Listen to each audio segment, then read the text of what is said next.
کیا کہا تھا؟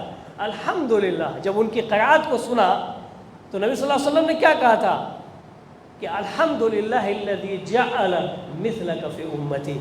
اس اللہ کی تعریف جس نے تمہارے جیسے شخص کو میری امت کے اندر رکھا ہے. اللہ میرے بھائیو، قرآن کی قرأت کو نبی صلی اللہ علیہ وسلم نے جب سنا تو یہ فرمایا تھا.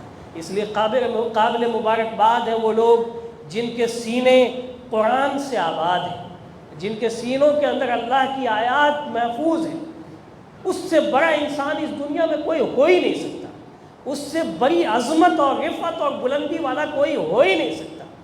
پیارے نبی محمد رسول اللہ صلی اللہ علیہ وسلم کی حدیث ہے کہ لو جمع القرآن فی احاب ما احرقہ اللہ بالنار، کہ اگر قرآن کو چمڑوں میں جلد کے اندر اکٹھا کر دیا جاتا تو اللہ تعالیٰ جہنم کی آگ سے اس کو نہیں جلائے گا.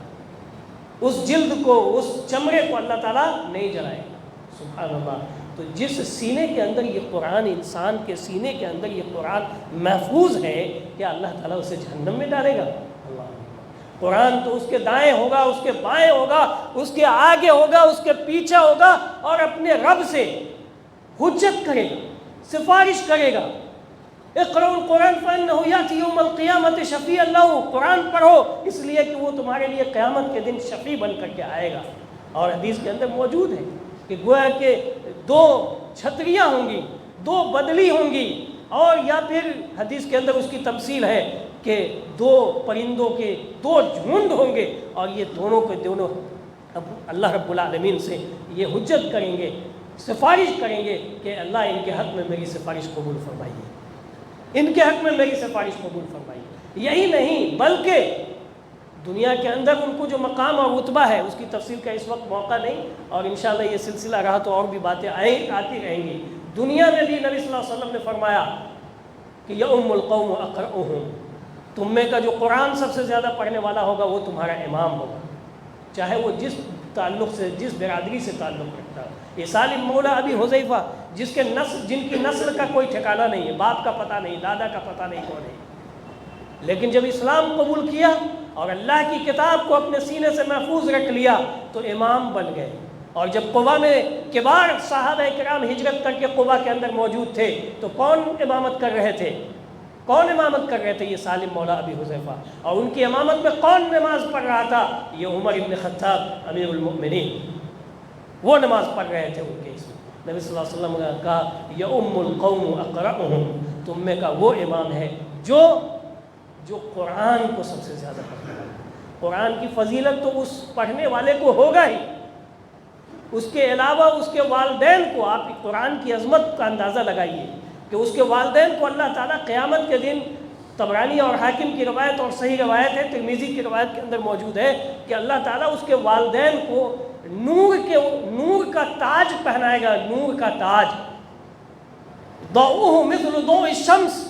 اس کی جو روشنی ہوگی سورج کی روشنی سے کہیں زیادہ ہوگی. اور اللہ تعالیٰ اس کے والدین کو حلہ پہنائے گا، وہ پوشاک اور وہ لباس پہنائے گا جو دنیا و ما فیہا سے بہتر لباس ہوگا. جب وہ بندہ کہے گا، اس کے والدین کہیں گے کہ انا یا رب انا لنا ھذا، کہ اے میرے رب یہ مجھے کہاں سے مل گیا، یہ برتری، یہ فضیلت، یہ فوقیت، یہ رتبہ کہاں سے آ گیا؟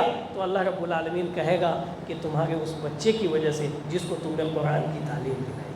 اللہ میرے بھائیوں، اسی وجہ سے زمانے قدیم سے قرآن کے حفظ کرنے کا یہ سلسلہ ہے.